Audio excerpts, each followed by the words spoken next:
صرف 5 منٹ کا مدرسہ اور 3 محرم الحرام۔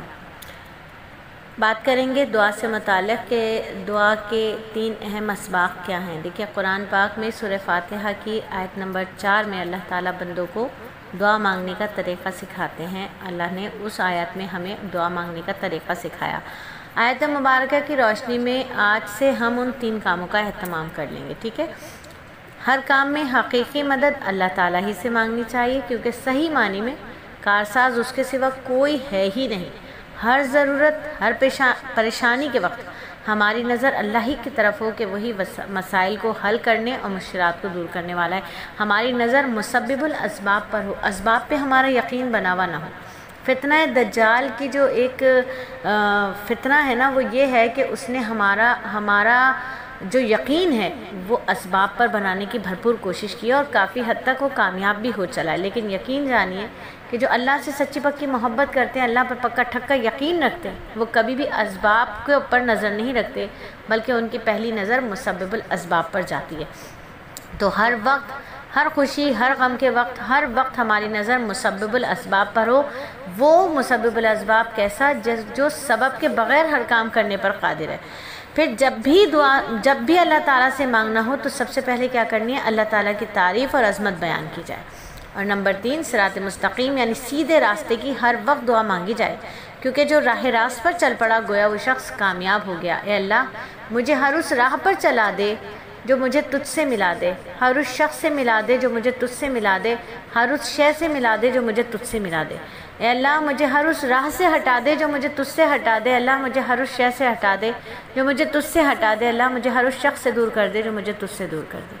تو ہر وقت اللہ کی رضا اور اللہ کی محبت والا راستہ جو کامیابی کا راستہ ہے۔ نماز کے اندر بھی جب سورہ فاتحہ کی یہ آیت اہدنا الصراط المستقیم آتی ہے تو دھیان اور توجہ سے پڑھنی چاہیے کہ اللہ تعالیٰ سے سیدھے راستے کی ہم ہدایت مانگ رہے ہیں۔ وہ راستہ جس کی منزل کیا ہے؟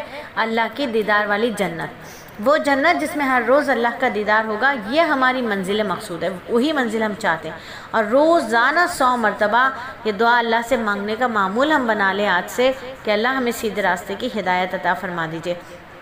حدیث مبارکہ آج کی حدیث پہ بات کریں گے کہ نبی صلی اللہ علیہ وآلہ وسلم کا ارشاد مبارک ہے، دعا سب سے زیادہ محبوب ہے اللہ کے ہاں۔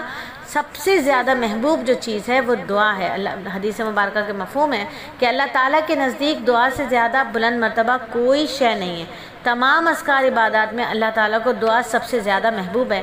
بندے اللہ تعالیٰ سے مانگیں، یہ بات اللہ تعالیٰ کو سب سے زیادہ پسند ہے۔ لہٰذا ہمیں چاہیے کہ روزانہ ایک وقت مقرر کر کے آدھا گھنٹہ دعا مانگنے کا معمول بنا لیں تاکہ اللہ تعالیٰ کے ہم پسندیدہ بندے بن جائیں۔ اور دعا میں ایسی دعا سے پناہ مانگے جس کی سنوائی نہ ہو، ایسی دعائیں جو ہوئی نہ قبول، ان دعاؤں سے ہمیں پناہ مانگنی چاہیے۔ اگر ہم چاہتے ہیں کہ ہماری دعا قبول ہو تو اللہ تعالیٰ کی نافرمانی سے بچنا ہوگا، اللہ تعالیٰ سے اپنے گناہوں کی معافی مانگنی ہوگی، اس بات سے پناہ مانگنی ہوگی کہ دعا کی جائے اور وہ قبول نہ ہو۔ اللہ ہمیں ہر اس ایسی دعا سے بچائے گا جو ہم دعا کریں اور وہ قبول نہ ہو۔ اللہ تعالیٰ کے نبی صلی اللہ علیہ وآلہ وسلم نے بھی ہمیں دعا سکھائی ہے، اے اللہ میں تیری پناہ مانگتا ہوں اس دعا سے جو قبول نہ ہو۔ اور آج کی نصیحت ہے کہ دعا کے قبولیت کے لیے 2 کام کر لینے چاہیے۔ ہر دعا کے خاتمے پر بندے کو آمین کہنا چاہیے، جس کا مطلب یہ ہے کہ اللہ میری یہ دعا قبول فرما لیجئے۔ ایک شخص بڑے ہی گریہ وزاری کے ساتھ اللہ سے مانگ رہے تھے۔ نبی صلی اللہ علیہ وآلہ وسلم قریب کھڑے ہو کر اس شخص کا مانگنا اور گڑگڑانا سننے لگے۔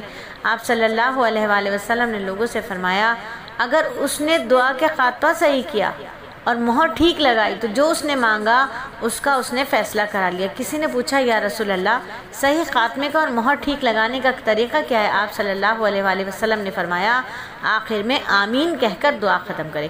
یقین اور بھروسے کے ساتھ اللہ تعالیٰ سے دعا مانگنی ہے۔ حضرت علا بن خضرمی رضی اللہ تعالیٰ عنہ حضرت صدیق اکبر رضی اللہ تعالیٰ عنہ کی خلافت میں جب مرتد لوگوں کے خلاف جنگ کے لیے بحرین گئے اور راستے میں دریا پڑا تو لوگوں نے ان سے اس وجہ سے کشتی تیار نہ کی تھی کہ ٹھہرنے کا کہا۔ فرمایا، کہنے لگے خلیفہ کا حکم ہے جلدی کیجیے۔ اس لیے میں ٹھہر نہیں سکتا، اور یہ کہہ کر دعا مانگی، اللہ جس طرح تو نے اپنے نبی صلی اللہ علیہ وآلہ وسلم کی برکت سے بنی اسرائیل کو دریا سے پار کیا، اسی طرح آج ہم کو ہمارے نبی کی برکت سے پار کرا دے۔ اور دعا کر کے گھوڑا دریا میں ڈال دیا، دریا کا پانی کم گہرا ہو گیا اور سارا لشکر پار کر گیا۔ اس واقعے سے ظاہر ہوتا ہے کہ تھوڑے بہت اسباب جمع کر کے اللہ تعالیٰ کے بھروسے پر دعا کی جائے تو اللہ تعالیٰ اس تھوڑے سے ہیلے میں بھی برکت، یقین کی برکت سے سب کچھ دے دیتا ہے۔ تو یاد رکھیے کہ آج کے تمرین میں 2 ہی سوال ہم آپ کو دیں گے، ایک ہے کہ کون سی دعا زیادہ مانگنی چاہیے، اور قبولیت دعا کے لیے کون سے 2 کام کرنے ہیں، کون سے 2 کام کرنے ہیں۔ تو جواب بتا دیجیے گا اگر آپ کا دل چاہے تو، اور دعا کریں گے کہ اللہ تعالیٰ ہمارا اس مجلس میں بیٹھنا، ہمارا علم و ذکر کے اس مجلس میں بیٹھنا اپنی بارگاہ رحمت میں قبول فرمائے، اور ہمیں اس زندگی کی اس سانس سے لے کر آخری سانس تک اپنے ذکر کے حلقات میں قبولیت والے لمحات عطا فرمائے۔ اللہ ہم سب کو دیر اور دور کے لیے قبول کرے، آمین ثم آمین۔